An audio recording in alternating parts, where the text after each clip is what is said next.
आप सबको डॉक्टर रजनी रमन झासा, आचार्य संस्कृत विभाग, राजकीय महारानी सुदर्शन कन्या महाविद्यालय बीकानेर का नमस्कार स्वीकार हूँ।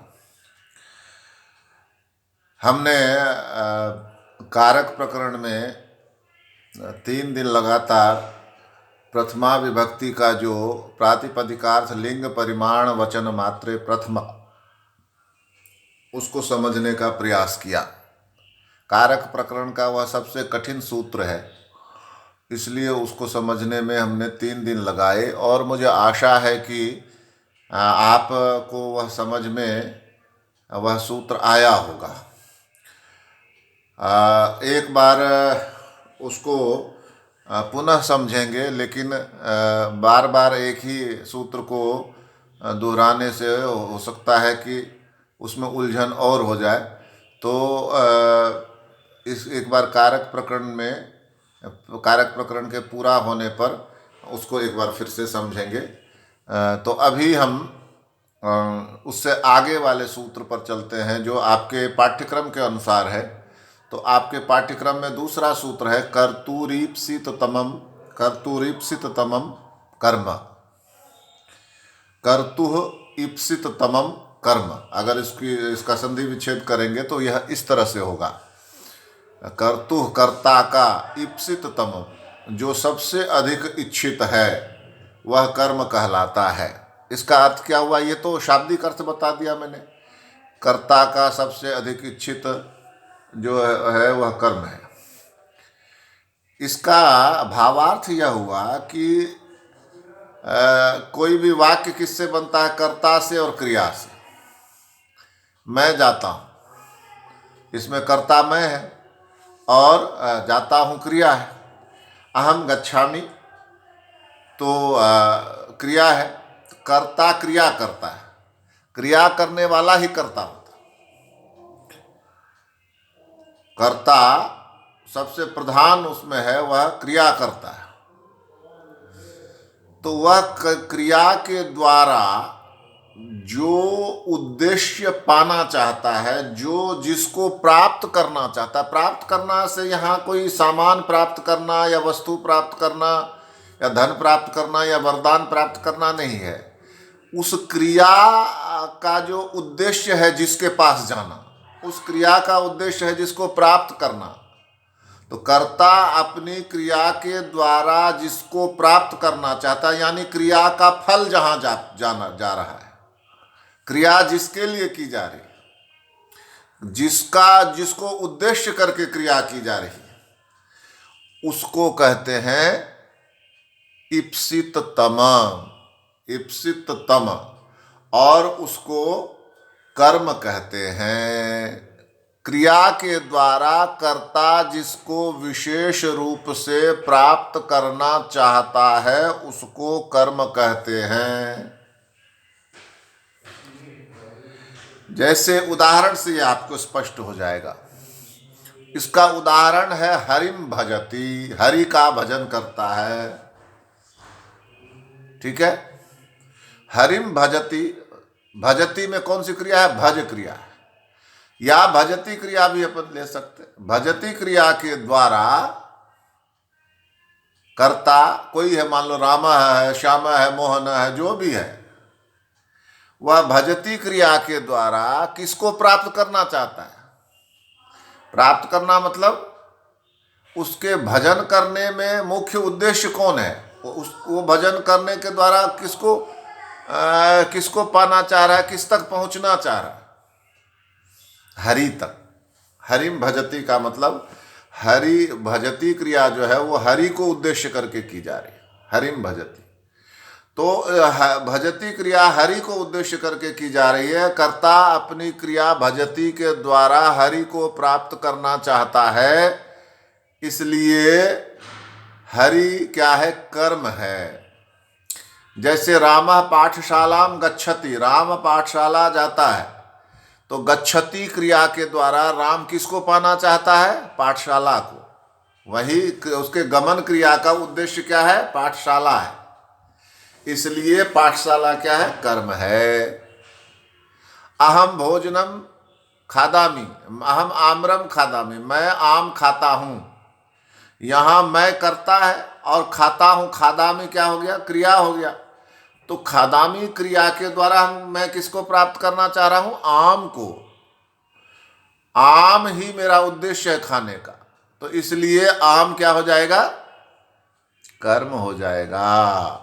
यही कहा यहां, क्या कि यहां कर्ता भजती क्रिया के द्वारा हरि को विशेष रूप से प्राप्त करना चाहता है, यानी भजती क्रिया का उद्देश्य हरि है, अतः हरि की उक्त सूत्र से कर्म संज्ञा होती है।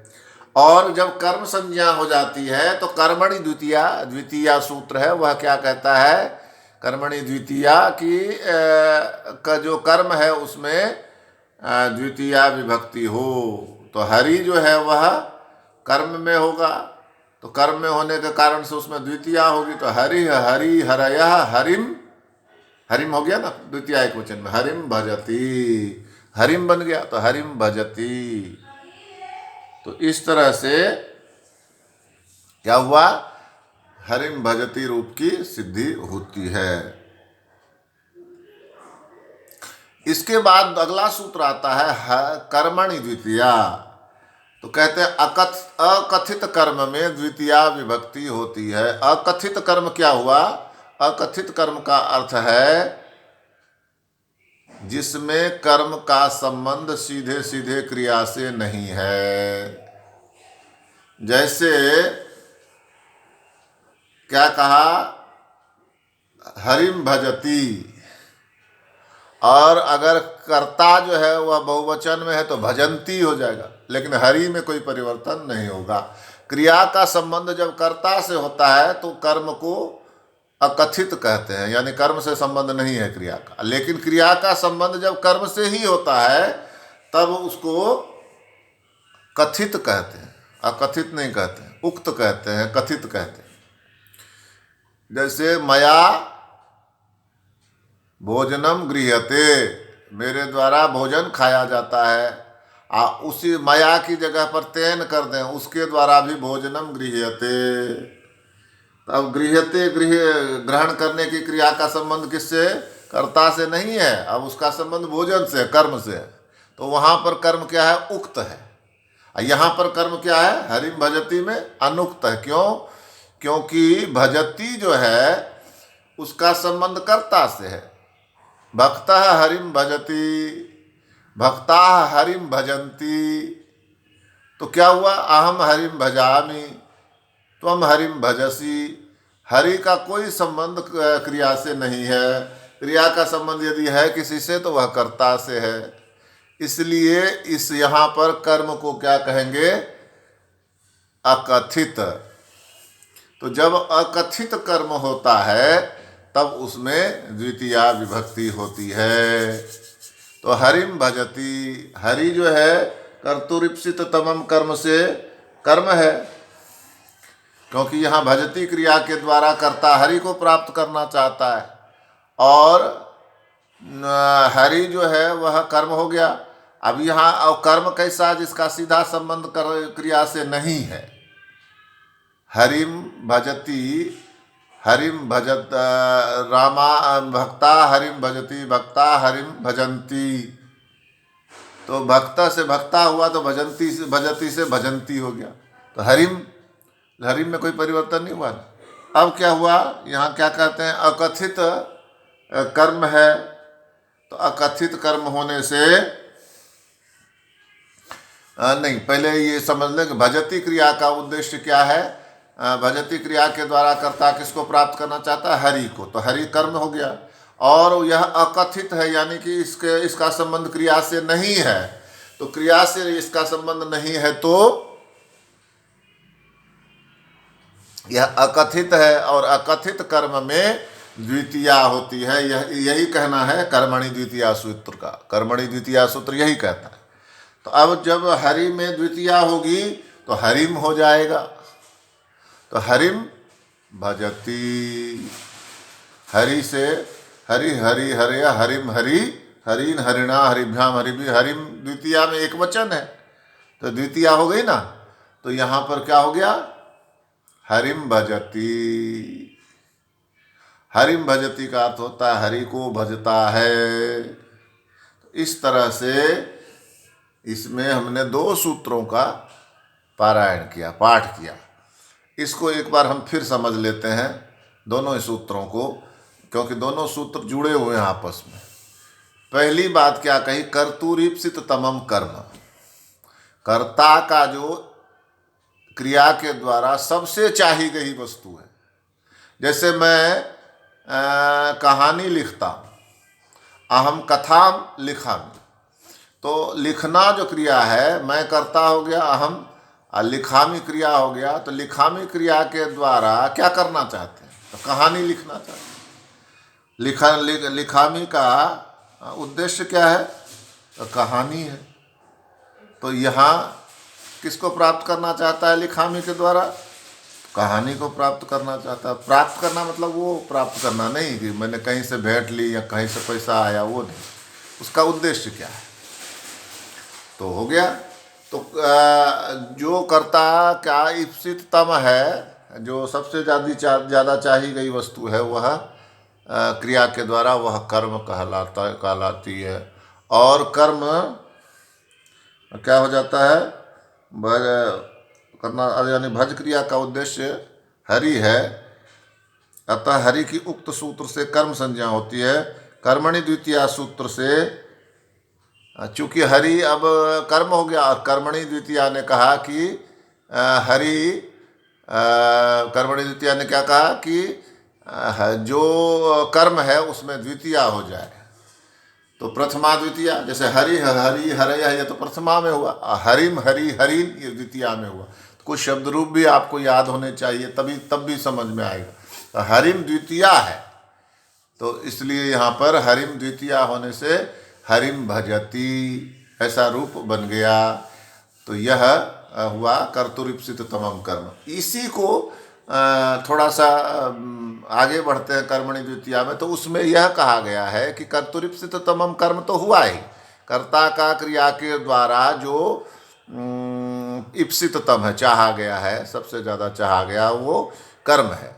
यहाँ तक तो वही पहले वाला ही चलेगा।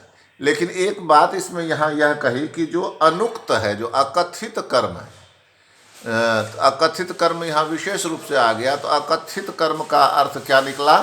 जिसका सीधा संबंध क्रिया से नहीं है।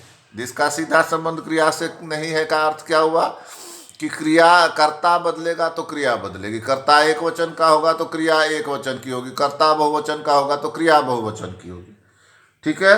तो कर्ता अगर बहुवचन का होगा तो क्रिया बहुवचन की होगी। तो इसका क्या अर्थ हुआ? इसका अर्थ यह हुआ कि कर्म से उसका संबंध नहीं है। कर्म एक वचन में हो या बहुवचन में हो या द्विवचन में हो, उससे क्रिया को अंतर नहीं पड़ने वाला। भक्ता हरिम भजती, भक्ता हरिम भजंती। भजती से भजंती क्यों हो गया? क्योंकि भक्ता एक वचन से भक्ता बहुवचन हो गया।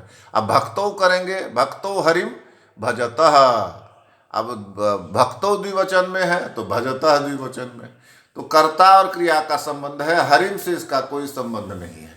तो इसलिए इसको कहा अनुक्त क्रिया। इसको कर्म को क्या कहा? अनुक्त, अकथित। तो अकथित कर्म जो होता है उससे द्वितीया विभक्ति होती है। तो क्या हो गया?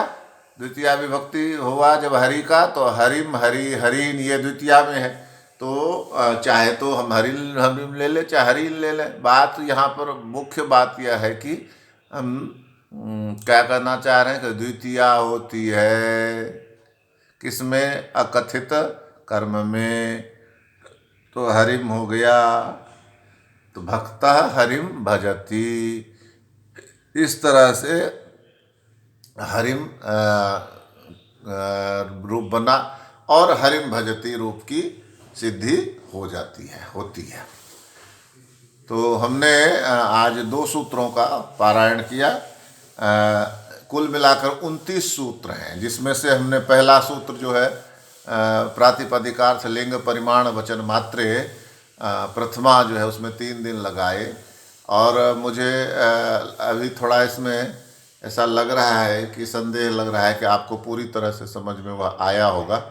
तो उसको कुछ समय बाद और फिर से समझने का प्रयास करेंगे। तब तक ये हमने 2 सूत्र पढ़े, ये सरल सूत्र हैं, तो आप इनको पढ़िए, समझिए, और कोई प्रश्न हो तो आप इस व्हाट्सएप ग्रुप पर डाल सकते हैं। व्यक्तिगत मेरे इस पर भी डाल सकते हैं, व्हाट्सएप नंबर पर भी, तो मैं उसका उत्तर देने का प्रयास करूंगा। धन्यवाद।